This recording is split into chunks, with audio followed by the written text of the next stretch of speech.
When erythrocytes come to the end of their 128-day lifespan, they are broken down by Kupffer and reticuloendothelial cells. The byproduct of this breakdown is called bilirubin. In this video, we'll take a look at bilirubin and how its lab values relate to liver disease. While only one or two values, I decided to make this one video because it can be a little tricky to wrap your head around the logic behind bilirubin tests. Another reason that I made this one video was because one of the liver's roles is to detoxify and excrete bilirubin, meaning that bilirubin tests tend to be more so suggestive of cell dysfunction, unlike enzyme values we just covered, which tends to suggest cell damage. The liver does this in hepatocytes, where bilirubin is separated from albumin, is combined with two gluconeuride molecules, and is then actively transported into bile canaliculi.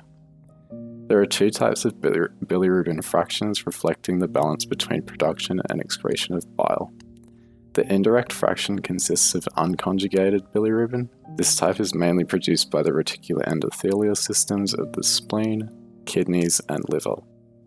You can think of indirect being like the pre-processed bilirubin.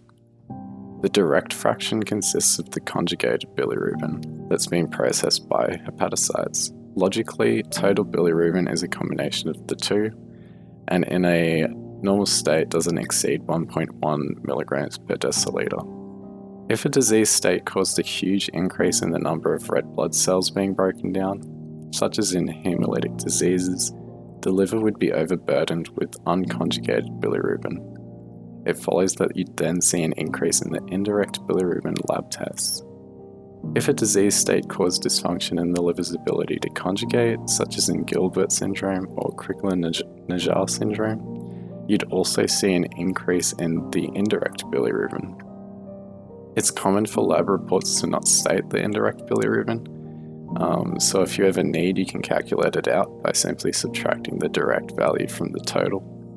If a disease state caused biliary obstruction, such as with hepatitis, cirrhosis, or metastasis, you'd have normal function in detoxification of unconjugated bilirubin, but because the conjugated form is backed up, you'd have a regurgitation of conjugated bilirubin into the circulatory system. In this case, you'd see a predominant increase in direct bilirubin, which is normally 0.1 to 0.4 milligrams per deciliter. Excretion of bilirubin is usually the impaired processing step in hepatobiliary disease, and so you'd expect to see a similar lab test result where direct bilirubin increases.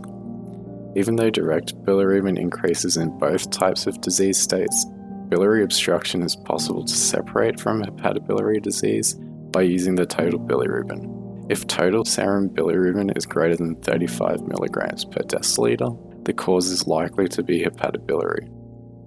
Over some time, jaundice usually results from an increase in serum bilirubin. Jaundice could be the result of elevated breakdown of blood, hepatobiliary disease, or biliary obstruction.